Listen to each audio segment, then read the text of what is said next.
창원시가 북면 도시개발 사업 과정에서 원인자 부담금을 받지 않아 오폐수 처리장 예산을 확보하지 못한 것으로 드러났습니다. 지리산 문정댐을 건설해 부산과 울산 식수를 공급하는 경상남도의 계획에 밀어붙이기식 행정이라는 비판이 나오고 있습니다.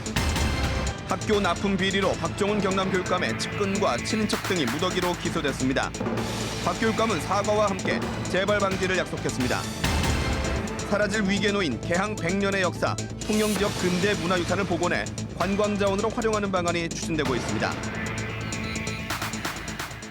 안녕하십니까. 이어서 경남 소식입니다. 창원시가 오폐수를 장기간 무단 방류한 사실을 최근 KBS가 고발했는데요.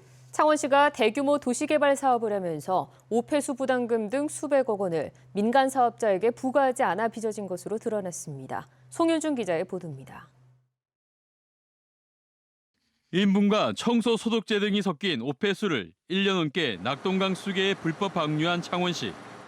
대규모 도시 개발을 했지만 하수 처리장을 제때 증설하지 않은 게 원인이었습니다.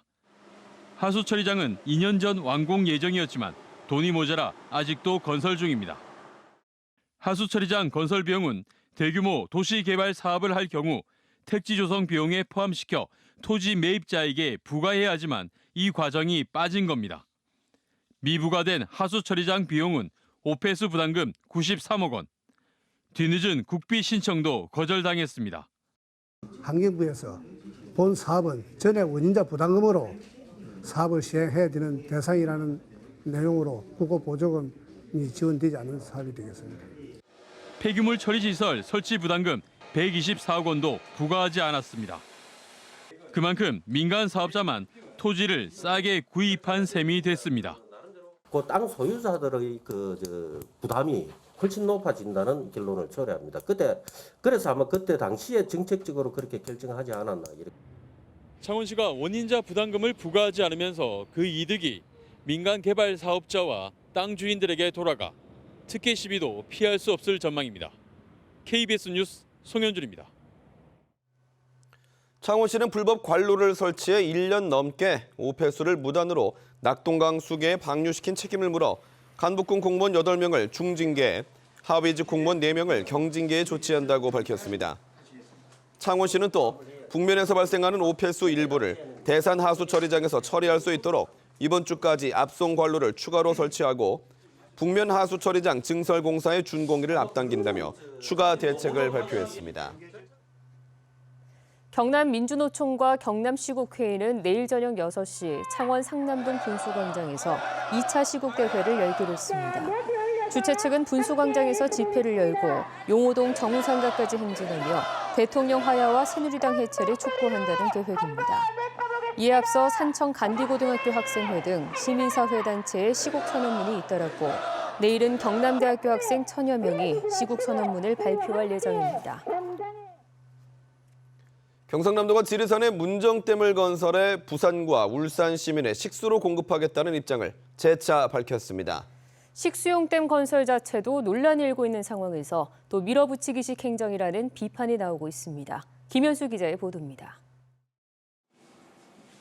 경상남도의 식수 1급수 공급 계획서입니다. 1단계로 합천 조정지댐과 중소규모 댐에서 70만 톤을 창원, 김해, 양산, 함안에 공급하기로 했습니다. 2단계로 지리산 문정댐과 낙동강 강변 여과수에서 놓은 107만 톤을 부산, 울산에 공급하기로 했습니다.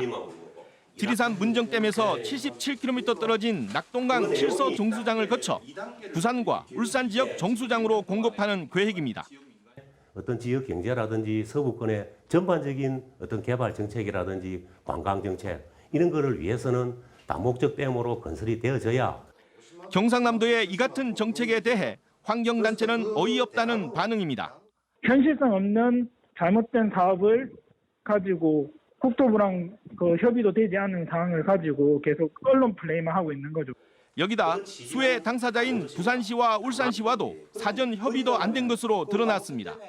경남도 자체의 어떤 계획이 있어서 그렇게 했는지는 모르겠는데 저희들이 경남도 보고 문정댐을 달라고 이야기한 것은 전혀 없습니다. 경상남도가 공청회 등을 통해 경남도민과의 공감대도 형성하지 않은 채 밀어붙이기식 식수 행정을 하는 데 대한 비판이 커지고 있습니다. KBS 뉴스 김현수입니다. 박종훈 경남교육감의 친인척과 측근들이 학교 물품 납품 대가로 금품을 받은 혐의로 기소됐습니다.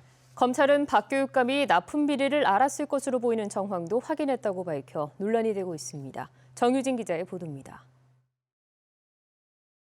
학생들 추락을 방지하는 은색 난간. 기존 창문보다 더 튼튼하게 만들어진 금속 창문. 박종훈 교육감의 안전학교 공약에 따라 지난해 설치한 시설들입니다.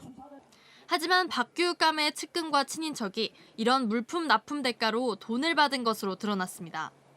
검찰은 경남 학교안전공제회 전 사무국장인 55살 박모 씨와 교육감 이종 사촌인 55살 진모 씨 등 4명을 변호사법 위반 혐의로 기소했습니다. 박 교육감 선거 캠프에서 일했던 최측근으로 친분을 내세워 업체로부터 4,400여만 원을 받았고 실제로 청탁을 한 업체가 10개 학교에 물품을 납품했습니다. 공급업체는 뒷돈을 마련하기 위해 품질이 떨어지는 제품이나 불량 제품을 쓰는 유혹에 빠지기 쉽습니다. 학교 안전 시설물의 부실화로 연결될 가능성이 높습니다. 또 공무원 54살 김모 씨는 측근들을 도우면서 3,600만 원을 받은 혐의로 기소됐습니다. 검찰은 박종훈 교육감이 측근 전횡을 고발하는 공무원을 만나 납품 비리를 알았을 정황도 확인했다고 밝혔습니다. 이에 대해 박 교육감은 면담 과정에서 비리 내용을 듣지 못했고 재발 방지 시스템을 마련하겠다고 밝혔습니다. 하지만 박 교육감은 측근들이 비리로 기소된 상황에서도 예정된 일정을 소화하면서 보도자료로 사과 성명을 냈습니다. KBS 뉴스 정유진입니다. 개항 100년이 넘은 통영시 곳곳에는 근대 문화유산이 남아 있습니다. 하지만 제대로 된 관리나 보존 노력이 없어 하나둘씩 사라질 위기에 놓였습니다. 보도에 조미령 기자입니다. 1951년 화가 이중섭이 머물며 통영 명품인 나전칠기 교습생에게 도안을 가르친 곳입니다.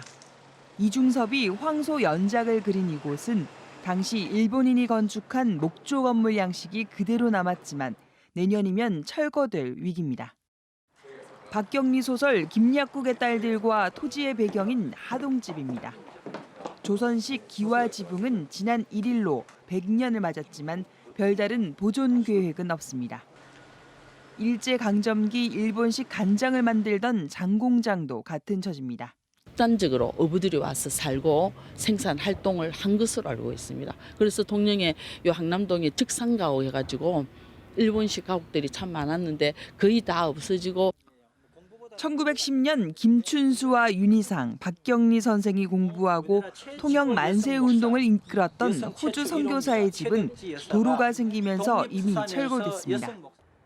이렇게 건물이 세워진 주춧돌만 남기고 사라진 호주 선교사의 집처럼 통영의 근대사를 되살리기 위한 복원운동이 다시 일어나고 있습니다. 최초의 의료 진료소를 개설을 했고 그다음에 학교가 없었던 시절에 최초의 근대식 학교를 설립해서 인재를 양성하신 것이죠. 통영시는 이들 건물 가운데 가치 있는 것은 근대 건조물로 지정해 보존 비용 지원과 관광 자원으로 활용해 나갈 계획입니다. KBS 뉴스 조미령입니다.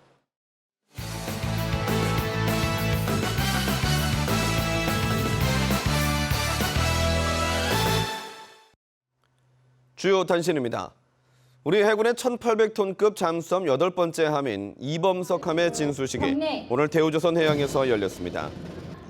이범석함은 길이 65m, 폭 6.3m의 크기로 군함과 잠수함을 상대로 한 전투와 공격 기뢰를 설치할 수 있으며 1,000km 바깥에 있는 목표물을 맞히는 순항 미사일을 발사할 수 있습니다. 이범석함은 2018년 후반기 실전 배치될 예정입니다. 일본군 위안부 관련 기록물 유네스코 세계 기록유산 공동 등재를 위한 한국위원회가 국제모금운동을 펴기로 했습니다. 한국위원회는 오늘 통영시청에서 기자회견을 열고 일본 정부가 유네스코에 분담금 지급을 거부하면서 일본군 위안부 기록물 등재를 막으려 한다며 세계 시민들과 함께 유네스코 분담금을 모금할 계획이라고 밝혔습니다. 경남도의회 기획행정위원회 천영기 의원이 행정사무감사 자료를 분석한 결과 경상남도가 지난 2012년부터 지난해까지 징계를 받은 공무원 28명에게 6,200만 원의 성과 상여금을 지급했다고 밝혔습니다. 이 가운데는 중징계인 정직 처분을 받은 공무원 2명에 대해서도 성과상여금 500만 원을 지급한 것으로 드러났습니다.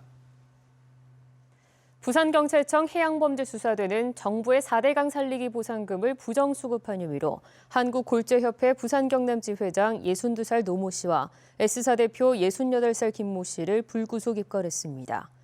노 씨는 2012년 8월 당시 한국골재협회 부산경남지회 부회장이자 S사 대표인 김 씨에게 공문서인 건설기계 등록 원부를 위조해주고 필수 장비를 허위로 매매한 것처럼 꾸며 정부 보상금 5억 원을 부정수급하도록 한 혐의를 받고 있습니다.